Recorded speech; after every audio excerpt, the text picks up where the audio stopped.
Alors nous sommes aujourd'hui mardi, on est le 5 qui se lève.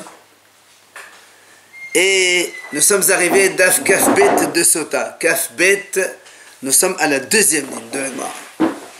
Alors l'Agmara dit Itmar, Qara v'shana v'lo shemesh talmidei hachamim, puisqu'on a parlé hier, comment on définissait ce qu'on appelle la sha'arum. Alors on a dit, c'est selon le dernier avis de l'Agmara, celui qui est donc en là, il a dit celui qui a lu le Tanakh, la Torah écrite, v'shana, la Mishnah, il n'a donc pas expliqué selon l'Agmara pour comprendre les Mishnayot entre elles, parce qu'on a souvent l'Agmara, donc elle explique un peu les difficultés qu'il y a entre les Mishnayot, des fois il y a des contradictions ou autre chose. Alors l'Agmara dit Itmar, l'Agmara dit, elle enseigne donc Kara v'shana v'lo shemesh talmidei hachamim. Rabbi Elazar Omer Hareze Am Ha'ars. Celui-là, il a les statuts d'un ignorant. Un ignorant, parce que, comme on a dit, il a étudié le Tanakh, il a étudié la Mishnah, mais il ne développe pas le commentaire de la Mishnah qui est donc la Gemara, et donc il n'arrivera pas à sortir de la halakha. Alors on le prend pour un ma'as. Alors à l'époque, évidemment, ça avait une conséquence pratique très importante, puisque on ne faisait pas confiance ni sur le ma'asir, ni sur le taharot. Un ignorant par définition, on n'a pas confiance en lui. Rabbi Shmuel ben Ahmane Amar Hareze Bour. Rabbi Shmuel il dit, lui, c'est un bourg, c'est encore pire qu'un ignorant. Rabbi Yana Omer Hareze Koti. Rabbi Yana il dit, on le considère comme un koti, carrément. Koti, c'est presque un goy. Donc, sans pain, sans vin et tout ça, c'est assourd. Rav Aha Bar Yaakov Omer Hareze Marouche. Marouche, ça veut dire c'est un sorcier. Amar Rav Nachman bar Ishaq, il a dit Rav Nachman bar Ishaq, Mistabrak Rav Aha bar Yaakov. Donc il paraît logique la définition qu'il a donnée Rav Aha bar Yaakov la dernière, c'est-à-dire il est comme un sorcier. Pourquoi? Il dit de Amri Enchi, les gens ils disent comme ça. Ratin Marusha vela yada ma amar. Tanetana velo yada ma amar.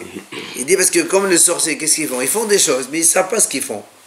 C'est-à-dire ils ne comprennent pas, mais ça fait de l'effet comme ça, mais ils ne savent pas pourquoi ça fait ça. Là aussi, celui-là, il dit quelque chose, il a lu dans la Mishnah, mais il ne comprend pas pourquoi c'est comme ça, parce qu'il n'a pas lu le commentaire de l'Agmara. Donc, il a un statut comme un sorcier. Tano Rabbanan, Hachamim enseigne, Ezeu Am Haaretz, Kol she'eno koreh kalat shema shacharit ve'arvit bebetchoteha divrei Rabbi Meir. Il dit donc, Hachamim, il dit ici, comment on définit un ignorant? Selon Rabbi Meir, il donne une première définition. C'est celui qui ne lit pas la Kriyat Shema, donc le Shema ni le matin ni le soir avec ses bénédictions. Si quelqu'un ne fait pas ça, eh bien il a un statut de ignorant. Hachamim omrim kol she'eno meniach tefillin.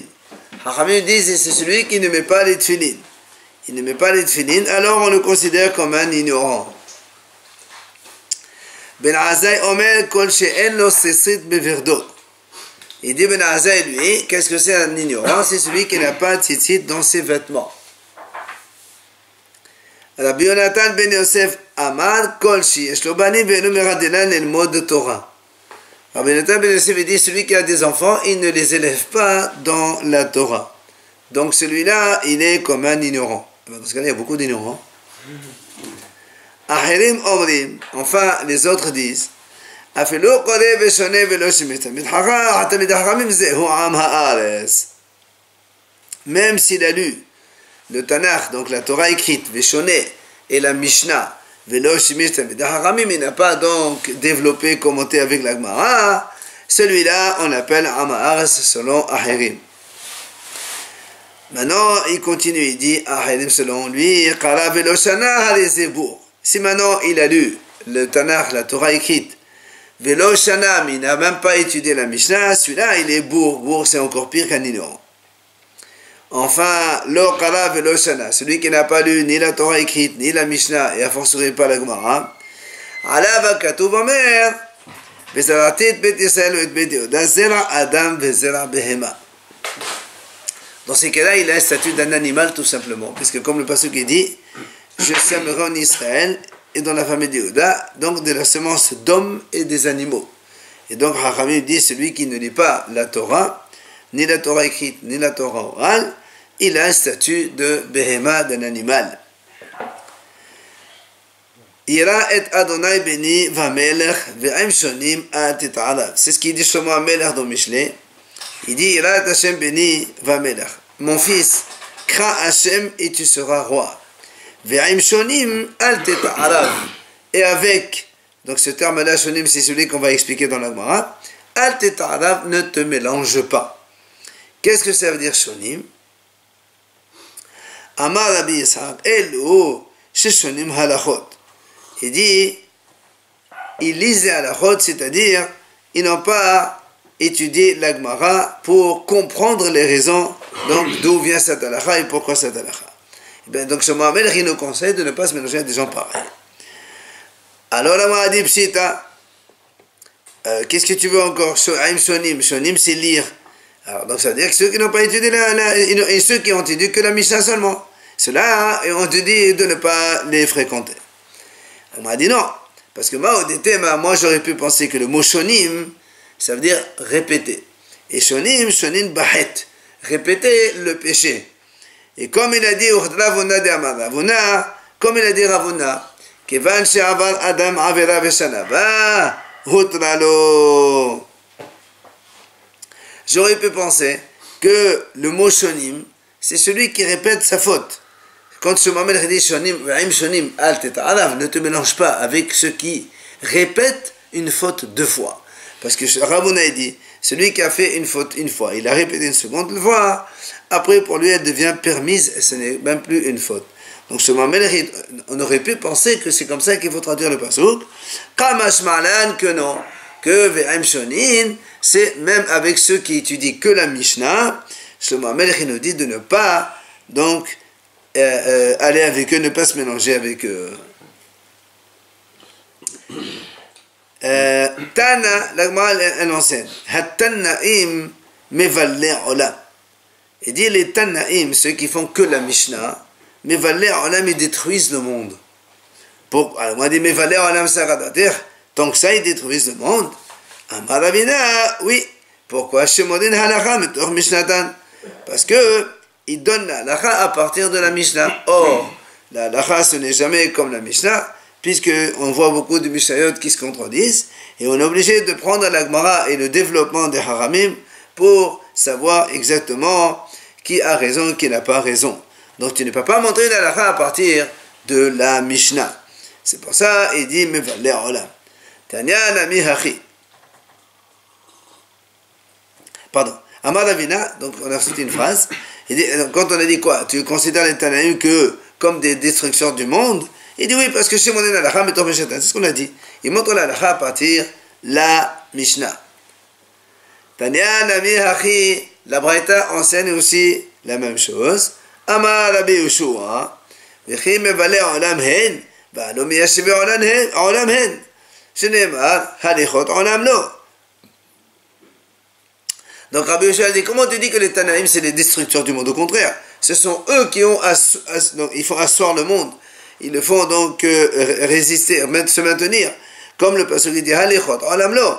C'est-à-dire, comme on dit nous Hashonel Halichot B'Choleom, Muftar Leshamnar là-bas. Donc tu vois bien que c'est Halichot, c'est la Mishnah. Et là, il dit non. Pourquoi on les considère comme des destructeurs? Parce que Shevodin Halakha Metor Mishnatan, comme on vient de dire. Non. D'accord? C'est-à-dire qu'un homme qui montre la halakha au travers de la Mishnah, celui-là, il ne fait que détruire le monde, parce que ce n'est pas du tout comme cela qu'il faut faire. Après, on a vu dans la Mishnah, on a dit Esha Perusha, une femme Perusha, ou encore, on a vu dans la Mishnah, Betouda Saïdanit, un truc comme ça. Voilà.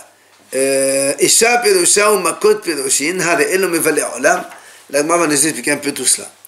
Alors, qu'est-ce que la Gemara dit? Tano Rabbanan, Chachamim enseigne. Betola Salianit.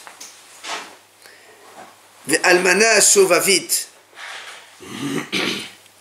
Ve'katan Shelo Kalo Lo Hodasha, Hare'elo Mevaleh Olam. Chachamim disent comme ça. Betola Salianit, une jeune fille qui prie. Qui prie. Salianit, c'est-à-dire elle prie. Almana Shovavit, et une veuve qui tourne chez les voisins. Et un enfant qui est né prématuré, cela, ils détruisent le monde. On va voir pourquoi, on va détailler chacun. La Gemara dit d'abord, comment tu me dis ça?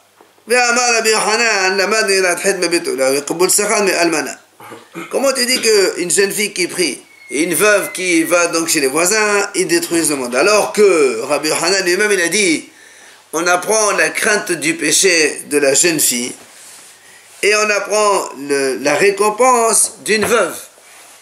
Comment on apprend? Il dit comme ça. Dès Rabbi Yochanan, d'abord, il a Mebetola. Comment on apprend la crainte de la faute de la jeune fille? Il dit, de Rabbi Yochanan, Rabbi Yochanan, une fois, il a entendu une jeune fille qui priait. Qu'est-ce qu'elle disait? D'abord, elle est tombée sur sa face. Puis comme là, elle priait, elle priait à Hachem cette prière, la prière suivante. Elle lui disait, Ribono shel olam, maître du monde, Barata Gan Eden ou Barata Gehenna. Tu as créé le Gan Eden, donc le paradis, et tu as créé aussi le Gehenna, l'enfer. Barata Sadiqim ou Barata Reshaim. Tu as créé des Sadiqim et tu as créé des Reshaim. Alors elle disait, je te prie Hachem de faire en sorte que les gens ne trébuchent pas à cause de moi.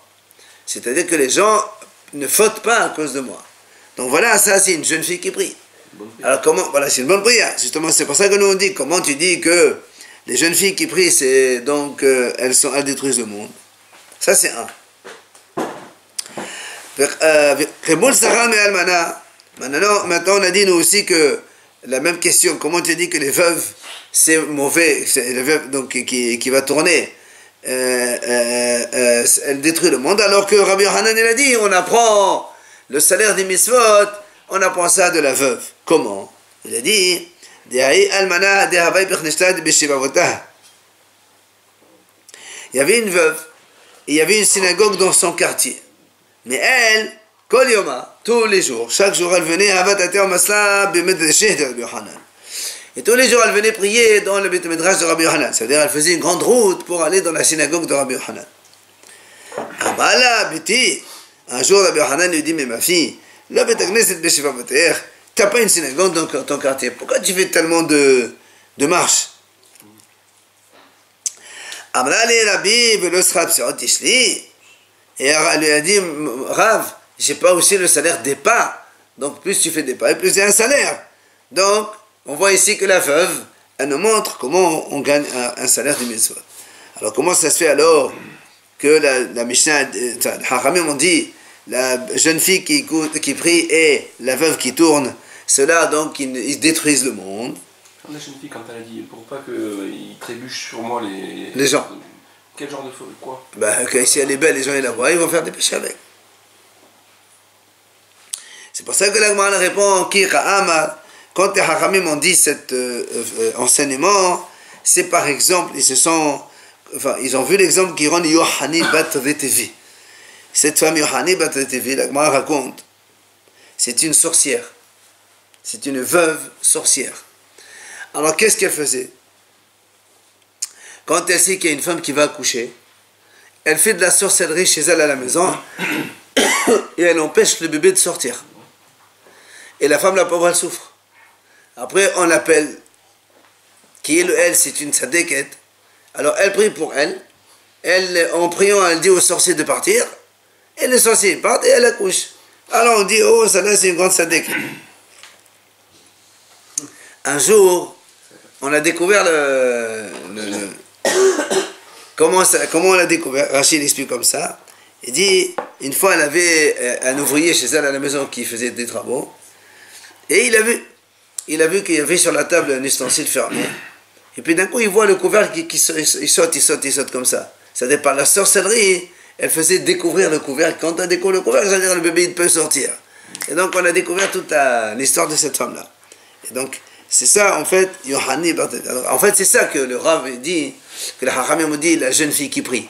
C'est ça la jeune fille qui prie. Soi-disant, enfin, c'est la jeune fille qui prie, l'almanach qui montre ça. Elle se faisait prendre pour une grande sadique, comme quoi je prie pour toi, comme ça, et je te délivre. Mais en fait, c'est pas ça du tout, puisqu'elle faisait de la sorcellerie pour cela. Et donc, c'est ça que eux, ils détruisent le monde. Mais dans un cas, on n'a pas à le voir, c'est que un cas. Voilà, c'est un cas, mais on va faire attention, quoi. La Gemara a dit, Hachat al-Gimou, pardon. Maï Khatan, c'est le kalou le Hodasho. Maintenant, on a dit le troisième enseignement de Hachamim. Ils ont dit donc une jeune fille qui prie, une veuve qui tourne, et un enfant, c'est le kalou le Hodasho, qui n'a pas fini ses mois. Ça veut dire quoi? Bon. Donc ça veut dire quoi un enfant qui n'a pas fini ses mois? Alors, la Gemara donne plusieurs explications.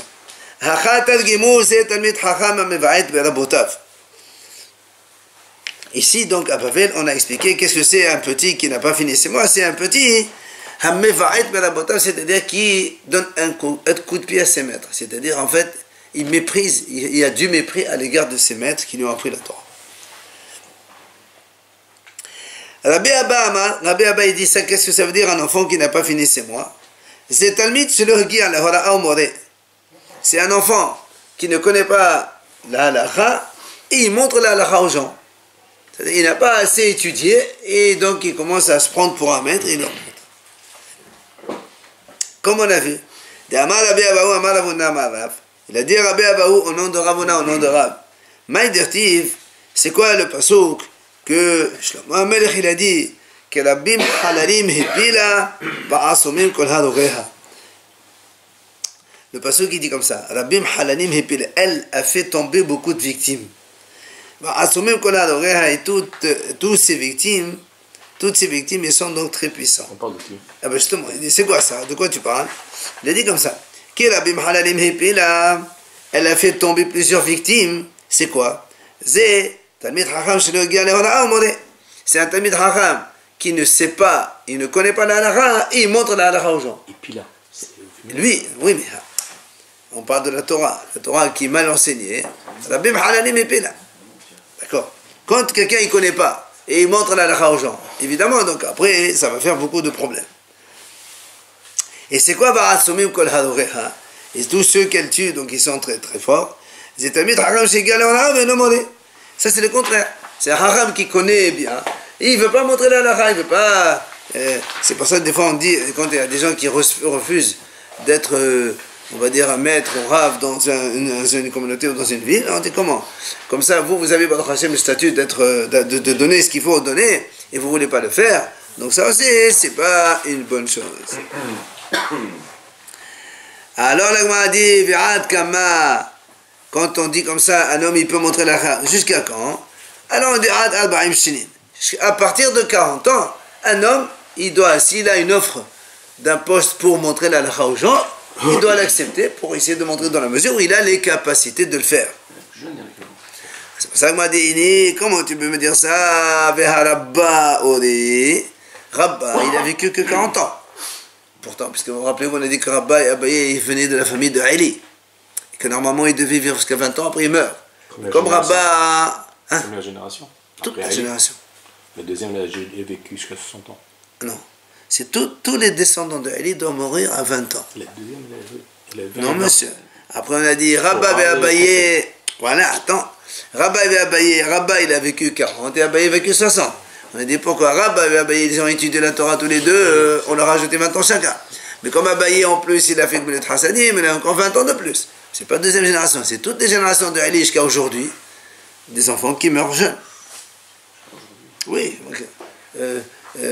Chol Mabit, comment il dit là-bas, le passage que je ne me rappelle plus. Yamoto ben... c'est comme ça. Donc, alors, comment tu dis que c'est à partir de 40 ans qu'on doit montrer la halakha? Et Rabba, il a vécu 40 ans seulement. Et il était le grand maître de la génération.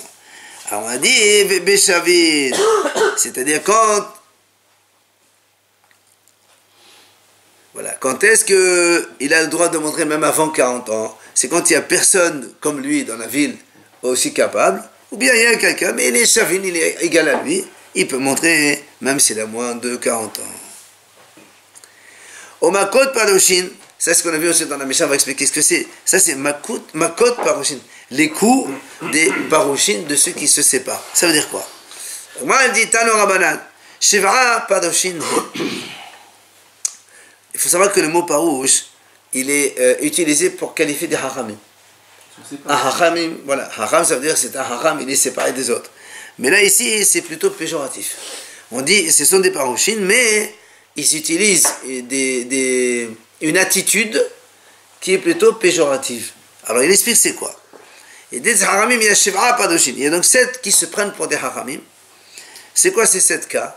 Parouch shikhmi, parouch neqfi, parouch kezai, parouch medoria, parouch mahobate be'asena, parouch me'ava, parouch me'ira. Voilà les 7 cas et on va les détailler chacun maintenant. Alors, parouch shikhmi, c'est quoi? Shikhmi, c'est quoi? Shikhmi, ça vient du mot shikhem. Ze ha'ose ma'ase shikhem. C'est-à-dire, ma'ase shikhem, qu'est-ce qu'ils font? C'est quoi? Qu'est-ce qu'ils ont fait ma'ase shikhem? Quand ils leur ont demandé de faire la brit mila, ils ont fait tous la brit mila, mais pas pour devenir juifs, pour faire plaisir à shikhem. Donc ils ont fait la, sans pas les Shem Shammai. Ça aussi, quelqu'un qui fait, il montre devant les gens en Zamakelo, il se sépare, il mange pas, il boit pas, il est il jeûne, tout ça. Mais en vérité, tout ça c'est que de l'apparence. Il fait plein de choses de mauvais, donc on cache. Ça c'est Shechmi, ça vient du mot Shechem. Pados Nakfi, c'est quoi Nakfi? Zé Hamenakif et Raglav. C'est quoi ça? C'est un monsieur, il montre qu'il est très modeste. Alors, au point que, quand il marche en marchant les pieds, voilà, il marche sur la terre, il ne soulève pas, tellement il est humble, il se lève même, voilà, il traîne les pieds par terre. En plus, quand il traîne les pieds sur le sol, après il se blesse. C'est pour ça qu'on appelle Nekfi. Padosh Khezai, c'est quoi Padosh Khezai, le troisième cas? Amar Nahman ben Esarsia Makis Dam la Ketalim. Celui-là, c'est encore plus. Celui-là, il fait comme si il ne veut pas regarder ce qu'il y a autour de lui parce qu'il y a des femmes et tout ça. Alors il ferme les yeux. Mais en marchant, il se cogne contre le mur. Alors il commence à se blesser sur la tête, sur le truc. Là aussi, Makis Dam, il coule du sang à cause de ça. Évidemment, les gens, ils le prennent pour un sadique, mais en vérité, c'est pas ça. Padosh Medoria, ça veut dire quoi? Amad Rababa, c'est la Demeshapa qui est Medoria. C'est-à-dire, lui, il est courbé comme le pilon avec lequel on pile. Il a un truc comme ça. Alors lui aussi, il baisse la tête comme ça. Elo, c'est un homme très anav. Padosh Mahobate Be'asenna. Alors ça, et quelqu'un il dit, dites-moi qu'est-ce que je dois faire et je fais. Alors moi, il dit, pourquoi tu dis que c'est mauvais? Au contraire, quelqu'un il te dit, monsieur, dis-moi ce qu'il faut faire, je fais. Il dit non. C'est quelqu'un il dit, la déama mahobate tobe'asenna. Qu'est-ce que vous voulez encore? Et je fais. Il a tout fait. Qu'est-ce que tu veux encore? Moi, je sais tout, je connais tout, je fais tout. Alors, si c'est mauvais. Padosh me'ava, padosh me'ira. Alors, il dit, ça aussi, ça c'est un. Il dit, il se sépare des choses de ce monde par l'amour du salaire. Parouche, il se sépare des choses bien, par Me'avat, parce qu'il veut les récompenses. Et pas Me'avat, c'est pas pour l'amour d'Hachem et de Barar. Et moi, je fais ça parce que j'ai envie qu'Hachem me donne beaucoup de récompenses. Alors, c'est ce qu'on va dire après. Parouche Me'ira, ou bien un autre, il dit, quelqu'un, il fait pas des péchés, tout simplement, parce qu'il a peur. Il a peur des péchés. C'est pas qu'il a peur d'Hachem et de Barar. Non, il a peur des sanctions, il a peur qu'Hachem lui amène des trucs, des maladies, des accidents dans l'aléno. Alors il a peur, il ne fait pas les avérones. Alors, Amroli Abaye Velava le Tana, c'est pour ça qu'Abaye Velava ils ont dit, là, t'es pas de Shme'ava, pas de Shme'la. Il ne faut pas dire ces deux cas-là dans ta liste. Pourquoi? Parce que Ravuda, au nom de Rav, il a dit, les Olam, Ya'asok Adam Batoro Misot Afelo Shelo Lishma, Shemeto Shelo Lishma, Balishma. Puisque nous, on sait que Ravuda, au nom de Rav, dit comme ça, même si un homme ne fait pas les Shem Shammai, il fait la Torah pour l'amour des récompenses, ou bien pour il a peur des sanctions, ça fait rien. On commence comme ça, et après on arrive à les Shem Shammai. Alors, c'est pour ça que tu enlèves ça de ta liste. Amar Rav Nachman ben Ishaq. De metamra ou de megalia. Pidina Rabba litpala mehne dahafu gonde. Il dit, en fait, c'est ça. Il dit, les choses cachées, elles sont cachées. Megalia, les choses qui sont, on les voit de toute façon. Seulement, Bidina Rabba, c'est-à-dire le tribunal du ciel, il va l'itpala, il va payer, il va donc, on peut sanctionner, punir ceux qui, des havogondé. Mais c'est-à-dire eux, ils se prennent pour des tzadikim, d'accord, alors qu'en vérité, c'est des gens qui sont pas bien et qui font plein de choses à l'intérieur. Amala Yannaï Malkalet Fete. Yannaï, le roi Yannaï, on le sait, il a tué beaucoup de hachamim. Il avait une femme, et quand il est mort, il lui a dit à sa femme, tu sais, n'aie pas peur, parce que comme il a tué beaucoup de rabbanim à son époque, il a tué beaucoup de hachamim. Lui, il était marié avec la sœur de Rabbi Shimon ben Shattah. Il n'y avait que Rabbi Shimon ben Shattah et Rabbi Yehuda ben Tabbaï qui ont réussi à s'enfuir. Non, Rabbi Shimon ben Shattah, lui, il ne s'est pas enfui parce que c'est le frère de sa femme, donc il ne peut pas le tuer. Et Rabbi Yehuda ben Tabbaï, je crois, lui, il s'est sauvé en Égypte. Et donc, comme il a tué tous les hachamim, après, quand il allait mourir, il a dit à sa femme, tu sais, n'aie pas peur des hachamim. Parce que les hachamim ne vont pas venir se venger de toi pour te tuer parce que moi j'ai tué les hachamim. Ceux-là, les hachamim sont des sadikim, mais n'aie pas peur. Par contre, non. Il lui dit aussi, mais n'aie pas peur non plus des Rechaim. Les Rechaim, ils s'en foutent de moi j'ai tué les hachamim, c'est pas leur problème. Elle a menat sevorin, chez domine la padoshim. N'aie peur des hypocrites. Ceux qui montrent que c'est des hachamim, en vérité, dans l'intérieur, ils ne sont pas des hachamim, ceux-là, ils peuvent venir te tuer, c'est vrai. Pourquoi ils agissent comme Zimri et ils veulent avoir des récompenses comme Pinhas. Voilà comment donc on qualifie ces gens qui sont hypocrites. Allez, on fait la nouvelle Mishnah maintenant. Matitin. On revient donc à notre sujet de la femme sota. Rabbi Shimon Omer, rappelez-vous dans la Mishnah précédente, on a vu qu'il y a des sroutes. Des fois quand la femme sota, elle boit l'eau, elle ne meurt pas immédiatement, mais il y a des fois le mérite donc de la Torah jusqu'à 12 mois, 2 ou 3 ans. Vient Rabbi Shimon Omer, en zechut tola b'maim hamarim. Rabbi Shimon lui dit pas du tout. Il n'y a aucun mérite qui fait quoi que ce soit. Dans la même femme sota, si elle boit de l'eau, même si elle a du mérite, si elle a fauté, elle explose immédiatement. Pourquoi? Ve'emata omer azchut tola b'maim hamarim. מדהה אתה את המים בפני כל הנשים השותות ומוסע את השמלה על הטהורות ששתו שאומרים פאות הנה שתת להם זכות. Alors il dit comme ça, il dit Rabbi Shimon, parce que si tu dis que le mérite d'une femme va la protéger quand elle boit de l'eau, dans ce cas tu vas ternir l'effet que l'eau a sur les femmes, parce qu'imagine une femme qui a bu et qui a fauté réellement. Quand elle ne va pas mourir, les gens vont dire, alors c'est quoi ça? Elle a fauté vraiment et elle n'a fait aucun effet, donc il y a problème. Et encore le contraire, imagine une femme qui n'a rien fait et qui n'est pas morte. Les gens vont dire, ah tu sais elle n'est pas morte certainement parce qu'elle elle étudie beaucoup de Torah ou elle enseigne la Torah. Mais en vérité c'est un rachid, elle a fauté. Donc tu vas faire shemra sur toutes ces femmes-là. C'est pour ça que Rabbi Shimon lui dit, il n'y a rien, en zchut là.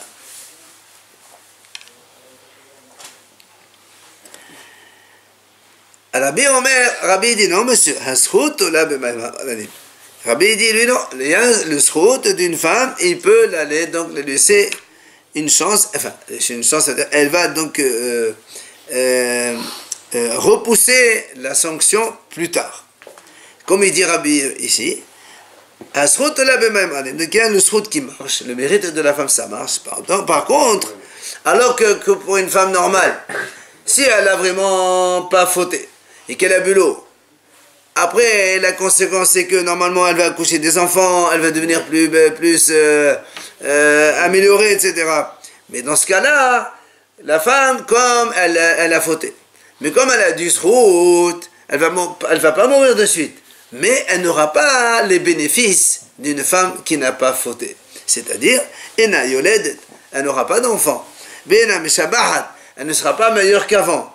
Elle, là, au contraire, Metnavena Veolechet, c'est comme si une femme qui tombe malade, et elle va en s'amaigrissant doucement, la sauf à la fin, elle mourra par la même mort qu'elle devait mourir au début, c'est-à-dire elle va exploser, et donc elle va gonfler comme ça, et donc mourir par la suite.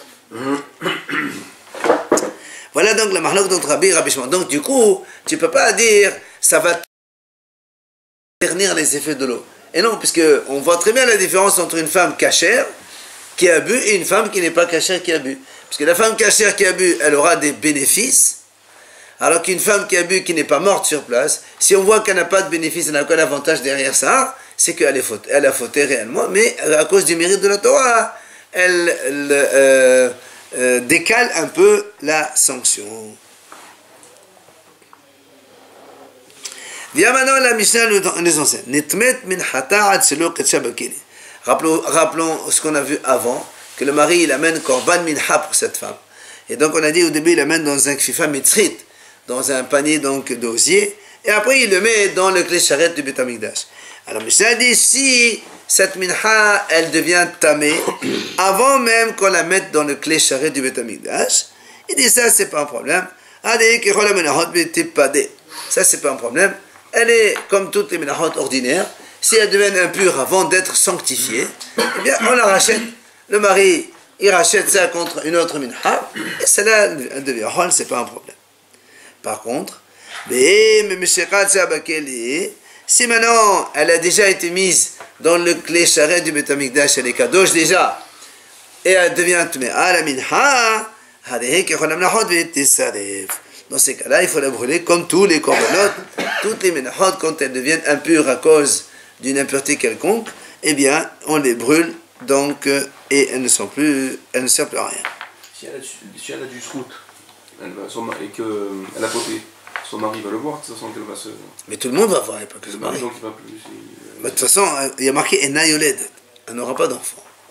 Il peut la divorcer du coup alors. Ah oui, j'ai envie. De toute façon, à quoi ça sert? De toute façon, elle va mourir. C'est mieux de rester... C'est mieux.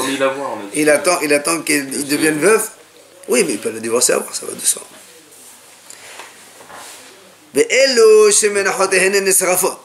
Il dit la Mishnah, puisqu'on a parlé de la minha qui donc va être brûlée, et voilà un certain nombre de cas où lorsque une personne elle amène un korban minha, donc on le brûle. Donc on a vu ce cas-là où lorsque la minha de la femme sota, on a amené dans le keli, dans le clé charrette du Beth Amikdash, après il devient tamé, alors dans ce cas-là, on va le brûler. Alors voilà la liste de cas où on brûle le korban minha. Premièrement, la Mishnah dit si une femme, par exemple, son mari a apporté le korban minha Beth Amikdash, et en plein milieu, elle lui dit monsieur, c'est bon, j'avoue, elle a fauté. Donc on arrête tout. Mais comme le minha il était dans le clé charrette, il faut le brûler. Deuxième cas, ou bien on était en train de faire le processus de la femme sota, et en plein milieu, il y a deux témoins qui arrivent, ils disent oui, nous avons vu, elle a fauté cette femme.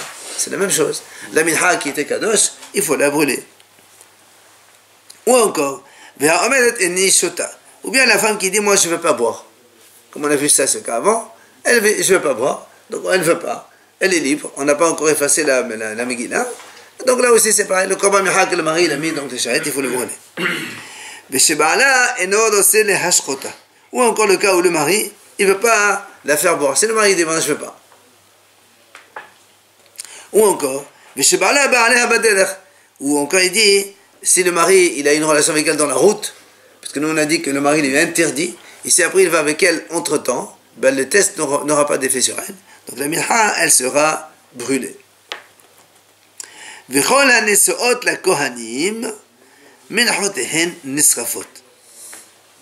il ne veut pas la divorcer, le mari. Si, de toute façon, il a eu une relation avec elle en route.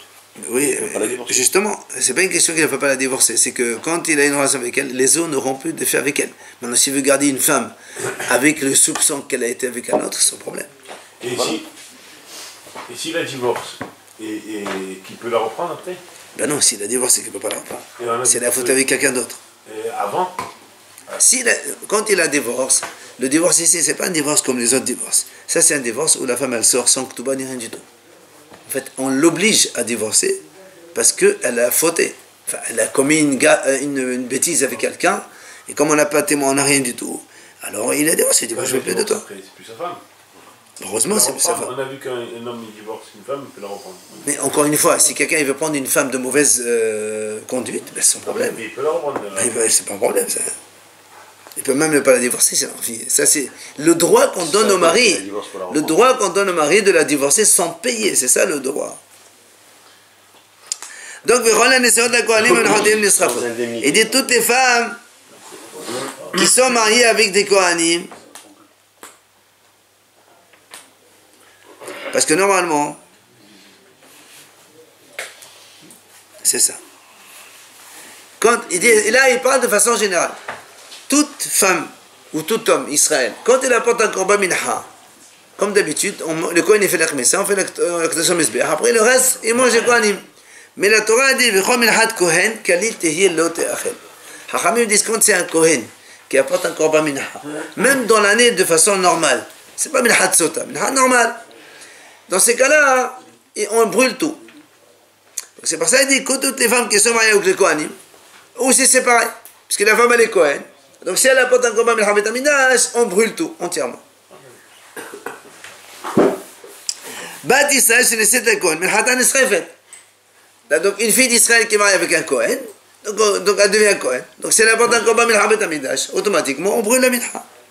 Par contre, les Kohen, c'est Israël, minchatan nechelet. Mais si une fille Kohen, elle est mariée avec un Israël, du coup elle est Israël.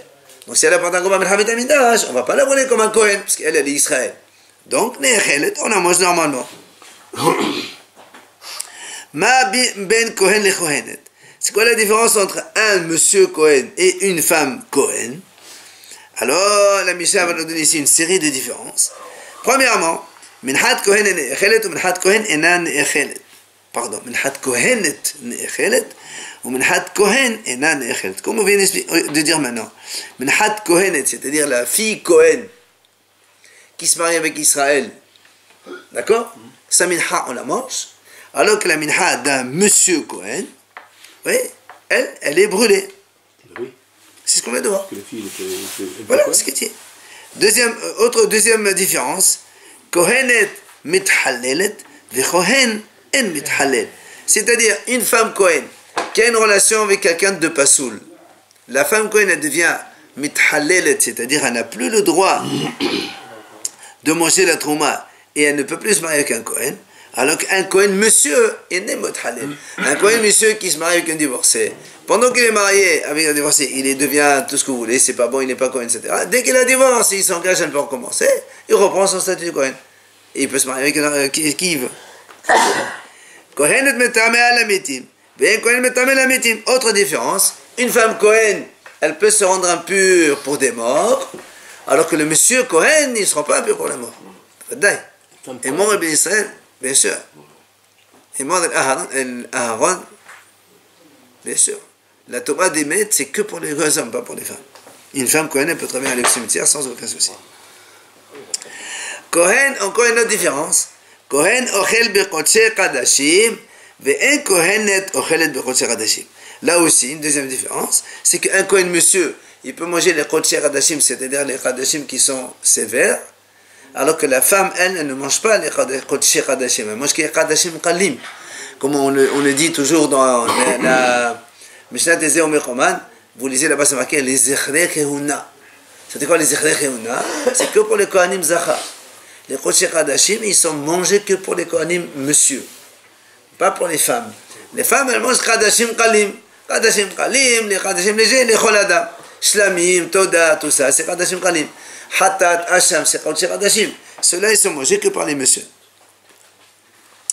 Et dans la foulée, la Mishnah a dit Ma ben ish et isha. Quelle est la différence entre un homme et une femme de façon générale? Parce que là, on a vu la différence entre un Cohen monsieur et Cohen femme. Maintenant, on parle de monsieur et une femme. Non, normal. Alors, la Gemara fait là aussi une liste. Premièrement, Ha'ish porea ou forem, ve'en ha'isha porat ou foremet. Quand un homme il devient menouga, il a négasarat, une tache de lèpre, si c'est un homme, il va déchirer ses habits, il va raser sa tête. Si c'est une femme, elle ne déchire pas ses habits, elle ne donc, rase pas sa tête. Deuxième différence, Ha'ish maddidet beno benazir, ve'ena ha'isha maddidet bena benazir. Ça, on l'a vu aussi ensemble. L'homme, il peut faire nazir à son fils, petit. Il dit, voilà, mon fils, il fait nazir, il fait un vœu pour son fils, alors que la femme, elle n'a pas le droit de faire ça pour son fils. Un homme, si son père il était nazir et il est mort, il peut prendre les corbanotes de son père pour les faire lui-même, alors que la femme, elle n'a pas le droit. Encore troisième différence. Quatrième différence, un homme, il peut faire kedushin pour sa fille petite, alors que la femme, la mère, elle ne peut pas, elle n'a pas le pouvoir. Un homme, il a le droit de vendre sa fille en tant que servante, mais la femme n'a pas le droit, la mère n'a pas le droit. Un homme, quand on le lapide, on le déshabille complètement, alors que, sauf en bas, au niveau des organes, on a vu, mais alors que la femme, elle, on ne la déshabille pas, elle reste avec ses vêtements. Un homme, quand il est lapidé, après on le suspend quelques secondes sur un arbre, et après sur une potence, et on le descend. Ça, c'est que les hommes. Les femmes, non. Quand on les lapide, après on les enterre directement. Enfin, dernière différence, quand un homme, il vole, il n'a pas les moyens de rembourser ce qu'il a volé, le bédine, il le vend comme esclave dans une maison pour qu'il puisse travailler et l'argent rembourser ce qu'il a volé. Ça, c'est uniquement valable pour un homme. Une femme, même si elle vole et qu'elle n'a pas de quoi payer, on ne peut pas la vendre. Le bédine ne peut pas vendre une femme parce qu'elle a volé. Et alors une servante? Ça, c'est l'homme qui vend sa fille en tant que servante. Sa fille petite. Parce que dès qu'elle atteint l'âge de 12 ans et un jour, elle sort. Donc une femme qui vole, qu'est-ce que... Elle rembourse, si elle n'a pas de quoi d'argent, va pleurer.